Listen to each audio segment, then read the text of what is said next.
Ada satu wise word ya, mengatakan begini. Visi tanpa aksi itu ilusi. Vision without action is illusion.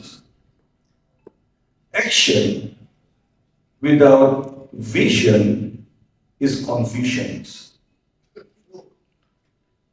Aksi tanpa visi itu bingung. Nah ini penting sekali yang ketiganya. Vision with action is transformation. Visi dan aksi itu akan adalah sama dengan transformasi atau menciptakan transformasi. Nah, kita ini kan sudah berulang kali mungkin mendengar visi demos, visi Tuhan kepada demos, ya berulang kali. Apa sih visinya? People, orang yang teraniaya, tertindas, tanpa harapan, terbelenggu, ya, punya kebiasaan-kebiasaan jelek, semua itu dibebaskan. Itu tahu tuh, jelas sekali, clear sekali. That is the vision. Tapi visi itu kita mesti lakukan. Nah, saya simplify, saya menyederhanakan dengan 2K. 2K. Kasih dan kuasa. Coba. Sepanjang kalau Bapak teman-teman baca ya di Kisah Para Rasul, dari 120 orang yang berkumpul di ruang atas yang menerima kepenuhan Roh Kudus, lahirlah kekristenan sampai dengan sekarang ini. 2000 tahun ya, dari 120 orang yang mereka lakukan adalah kasih dan kuasa. Kasih dan kuasa. Nah, penjabaran kasih agape itu Tuhan menolong di dalam perumpamaan orang Samaria yang baik hati. Ya. Ada seorang yang turun dari Yerusalem ke Yeriko, dipukul habis-habisan, dirampok, mati setengah mati, dying. Sekarang penggambaran Tuhan bagus sekali. Ada 3 orang yang lewat, 1 imam. Kalau kontemporer saat sekarang itu gembala, orang pemimpin agama, dia melihat dari jauh, bye-bye. Do nothing, no action. Saya katakan no action. Lewi, kalau kontemporer sekarang, zaman sekarang, para pelayan-pelayan jemaat lah, termasuk diaken, pekerja dan sebagainya, termasuk WL, ya singers dan sebagainya. Lihat dari jauh, bye-bye, no action. Ada orang yang ketiga, orang Samaria. Dia menghampiri orang yang sekarat. Dia balik mukanya. Dia naikkan dia ke keledainya. Dia jalan kira-kira 8 km, balik lagi ke penginapan. Dia mempertaruhkan hidupnya dengan jalan kaki itu. Dia bisa sama seperti orang yang dirampok. Di penginapan, dia tinggal 1 malam, memastikan bahwa orang ini baik-baik. Dan besoknya ketika dia mau pergi, dia masih dirawat. Kasih uang. Sekembalinya, aku kalau dia belum sembuh, apa yang kalau lebih, aku akan ganti. Nah, Yesus dicobai orang Farisi ini. Yesus bertanya, menurut kamu, siapakah sesama dari orang yang jatuh atau orang yang sekarang ini? Orang Farisi ini berjawab, dia yang penuh dengan belas kasihan. Tuhan Yesus ngomong gini, benar sekali jawabnya. Dan statementnya yang pernah dikatakan begini, go and do likewise. Pergi dan lakukan yang sama. Seruan itu pagi hari ini terngiang di pikiran kita. Do, go and do likewise. Pergi dan lakukan yang sama. 5 karakteristik, ya.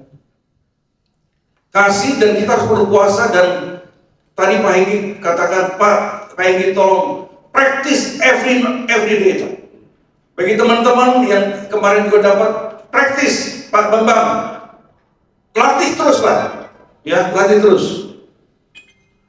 Ini yang Pak Ayu ngomong, sepanjang kisah para rasul, boldness, ya. Kalau kita betul-betul penuh dengan Roh Kudus, kita berani, tapi penuh hikmat, ya. Yang kedua, menuntun dan menetapkan dalam pelayanan dan aktivitas. Ada guide. Lalu yang ketiga, memiliki kuasa untuk melakukan mujizat, power, dan membawa pertobatan dan kekudusan, purity kepada kita, ya. Karena endingnya kekristenan kita ini adalah tanpa dosa, artinya Anda dan saya hidup kudus. Tanpa kekudusan, doa kita juga nggak akan efektif. Ya.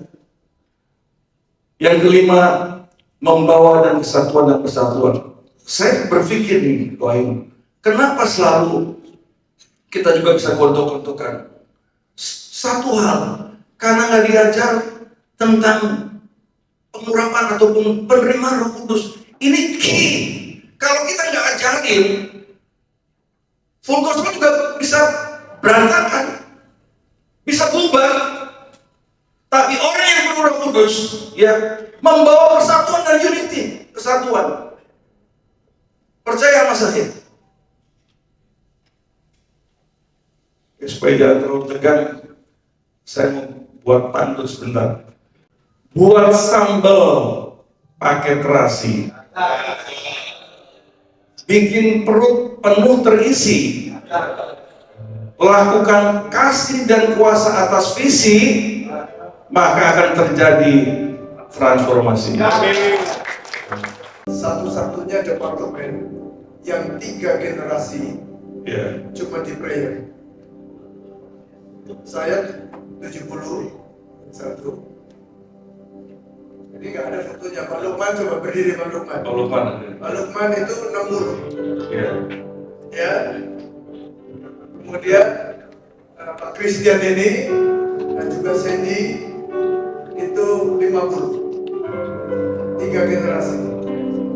Kenapa? Saya yang diminta sama Pak Dali untuk jadi direktur. Saya bilang jangan. Ini udah waktunya, kan itu bilang regenerasi. Kalau regenerasi itu harus, tetapi di dalam pelayanan kita harus intergenerasi. Artinya yang senior nuntun yang junior untuk dipersiapkan lebih matang lagi. Jadi saya menunjukkan jalan leader, saya mempersiapkan mereka dan mereka akan mengikuti supaya nanti generasi berikutnya yang 50 juga akan siap semuanya, sehingga pada waktu saya selesai finish, ya, tenaga saya nggak ada, sudah ada pengganti saya yang 60 dan yang 50. Yang 50 nanti teruskan yang sejak, yang kemudian ada yang sajak, yang nanti kan naik lagi. Nah itu kita tidak banyak pemimpin yang memikirkan itu. Orang tuh seringkali kalau udah terjebak dia namanya menjadi pejabat. Padahal kalau belajar super als, ya, di full gospel dari situ diajarkan, terutama ada 8 prinsip leadership. Itu yang terakhir itu yang pertama Jesus is the head, yang terakhir nomor 8 itu serve as an example. Harus mempunyai hati servant, hati hamba. Jadi saya ini, Pak Vincent, Pak Ale, kita semua ini hamba. Hamba ini siapa? Hamba kebenaran, hamba Kristus. Jadi komandan kita itu dia. Minta petunjuk sama dia semua, gitu loh, ya. Nah, kita ini kebetulan jadi ini jadi departemen A. Ini kan istilahnya dia kan pimpinan saya. Saya kan di departemen. Tapi kita bisa intergenerasi, bisa saling mengisi juga saling ini. Bukan berarti kalau Pak Vincent sudah menjadi ini, walaupun dia juga gelarnya sudah doktor, bukan terus dia ini. Dia kalau pengalaman dengan saya Saya juga bisa berbagi, dia bisa belajar dari saya belajar juga ilmu dari dia. Ini yang indahnya gospel di sini. Orang saling menuntut, saling mengecilkan. Ini saudara sedang mengundang iblis untuk masuk, justru bukan perpecahan. Ingat ya teman-teman, Holy Spirit tadi yang disampaikan Pak Vincent itu selalu memulihkan, selalu membawa damai, selalu membawa ketertiban. Jadi kalau ada chaos, ada sesuatu nggak damai, nggak ada, cepat-cepat saudara berdoa, cepat retreat masuk kamar berdoa. Ada yang salah, Tuhan kenapa hatiku pakai gini? Kita cepat dikoreksi. Pasti yang salah, pasti kita diri, tidak mungkin orang lain. Kalau kita beres, kita datangi dia, kita maaf, pasti selesai. Amin. Ini pesan dari semua bapak ini, apa kita punya prayer di sini. Hati-hati dengan strategi iblis yang kemarin saya sampaikan. Ya teman-teman. Oke. Haleluya. Coba sampaikan sana. Jangan lupa ya, musuh kita ini ya udah ribuan tahun ya. Oke, kita gini, ya. Ini selalu kalau saya ngomong gini kan selalu bilang ditanya gini. Ayatnya gimana? Tolong David yang untuk bonus ya. Mana pertama? Semuanya ya. Ya semuanya ada bonus. Nggak usah sekolah S2, S3 kalau Anda penuh dengan Roh Kudus. Orang yang sederhana, dia bilang, biasa tidak terpelajar, bisa melakukan mujizat yang sangat mencolok, luar biasa. Ya. Next, tanda pertama ini supaya ayatnya di mana ini? Tanda kedua, ya. Perhatiin baik-baik. Pada suatu hari ketika mereka beribadah kepada Tuhan dan berpuasa, berpuasa, berkatalah Roh Kudus, khususkanlah Barnabas dan Saulus bagiku untuk tugas yang telah kutentukan untuk mereka. Jadi sangat penting sekali kita penuh dengan Roh Kudus supaya kita dituntun terus. Ini ya, kekristenan yang sekarang ada di Ethiopia itu gara-gara Filipus itu taat kepada Roh Kudus. Di tengah KKR dia disuruh ke tempat yang sepi dan dia bertemu dengan sida-sida dari Ethiopia. Lahirnya kekristenan di Ethiopia itu gara-gara ini. Jadi menuntut di dalam semua pelayanan. Yang ketiga, memberikan kuasa untuk melakukan mujizat. Ini bagus sekali. Petrus berkata, emas dan perak tidak ada padaku, tetapi apa yang kupunyai, kuberikan kepadaku. Demi nama Yesus orang Nazaret itu perjalanan. 40 tahun nggak bisa berjalan. Ini saya sering kali ada joke dengan ayat ini. Pendeta sekarang susah untuk melakukan seperti ini. Kenapa? Karena emas dan peraknya terlalu banyak. Ini joke. Artinya apa saudara? Walaupun kita diberkati, jangan sok pamer, ya kan? Rendah hatilah senantiasa. Ya. Saya kagum juga dengan sahabat saya Pak Freddy. Segala apapun dia bisa beli, tapi dia bilang, ngapain? Contohnya misalnya nginep di hotel yang mewah, ya. Ada yang 10 juta, 20 juta gitu kan. Ngapain? Malah nggak bisa tidur. Jadi kita luar biasa. Saya baca. Oke, tanda keempat, tanda kekudusan. Ya. Ini seorang Saulus yang dulunya adalah teroris. Ketika dia mengalami pengalaman kepenuhan Roh Kudus, bisa menjadi seorang rasul yang sangat hebat. 2/3 daripada Injil Perjanjian Baru dikarang oleh Saulus. Ya. Jadi dia akan menuntut.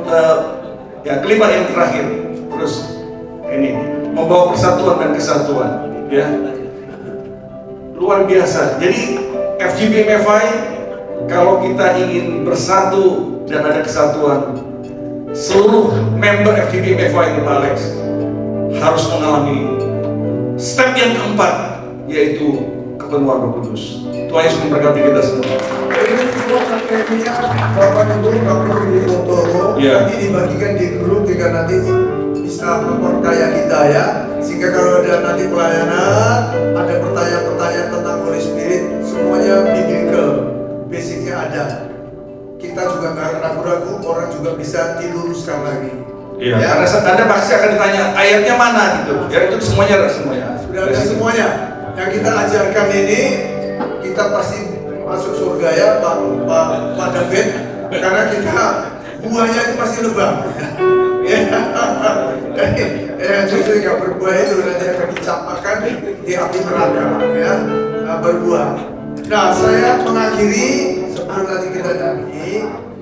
Bapak Ibu tolong biasakan tiap pagi kalau kita mau menang di semua area kita sepanjang hari, biasakan ucapkan firman. Ya, sebagai imam. Kalau imamnya pergi, ibunya juga menggantikan. Ya. Kemudian biasakan kalau saudara pergi ke kantor, ke toko, saya tiap hari sengaja saya jalan dari rumah ke toko tiap hari saya jalan itu kurang lebih cuma 20 menit. Tapi setiap jalan saya doakan tempat itu. Dan saya nyanyi memuji Tuhan.